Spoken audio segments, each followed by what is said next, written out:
thanks to Hollywood, we have a pretty good idea of what exorcisms are all about. But there are a lot of skeptics out there who don't believe demons are real. As hard as it is to believe, there are cases where countless victims have been possessed, and this dates all the way back to ancient times. It's frightening but true, and that's what we're going to be talking about today. Hey YouTube, I'm Court McGinley, and welcome back to the most amazing top 5. Sit back, subscribe, and let me entertain you. Before we get started, I want to know, do you believe in demons and possession, and why or why not? Let me know your answers down below. I know I do. I mean, after watching movies like The Conjuring and The Exorcist, it's kind of hard not to. Alright, let's get started on this list of the top 5 scary real-life exorcisms. In our number 5 spot, we have the Swirls. This family had one of the most highly publicized and scrutinized exorcism cases in history. It even grabbed the attention of famous paranormal investigators Ed and Lorraine Warren. This case goes back to 1974 in Pennsylvania, when the family said that their home began to produce this foul-smelling odor. Things quickly got worse, and the family believed that some sort of spirit was pushing their children down the stairs,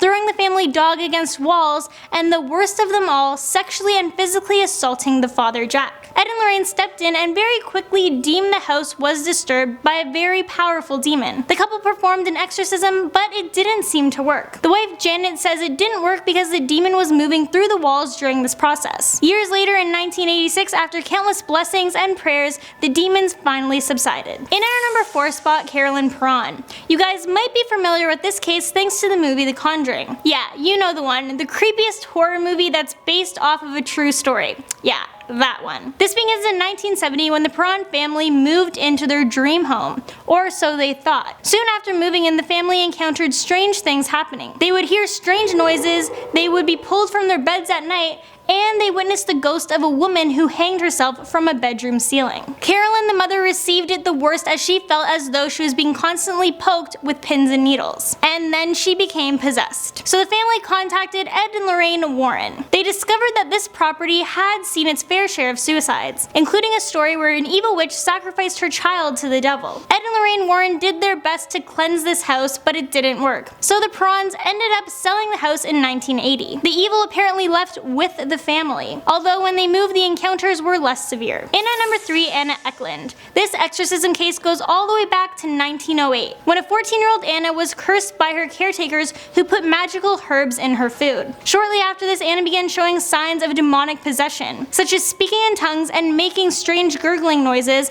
as well as levitating and clinging to the walls of her bedroom. Yeah, all it would have to take for me to believe someone is possessed is to see them climb a wall. That would do it. Her first exorcism took place in 1912, and it was a success. Unfortunately, this was short-lived, and soon after she was possessed once again, only this time it was by multiple demons. There were then 3 exorcisms conducted at a convent at the end of 1928, which apparently cured Anna once and for all. And of course, this was made into a movie, which was titled The Exorcism of Anna Eklund, which just came out last year. In our number 2 spot, Robbie Manheim. So as we all know, the 1973 classic horror film The Exorcist is fiction, but it is based off the real-life story of a 14-year-old boy named Robbie. All of it took place in the late 1940s when Robbie became possessed by an evil entity after trying to contact his late aunt through a Ouija board. Once possessed, the teen spoke in tongues and began to levitate. Of course, priests were called in, and after more than 30 rituals, Robbie was finally free from the demons,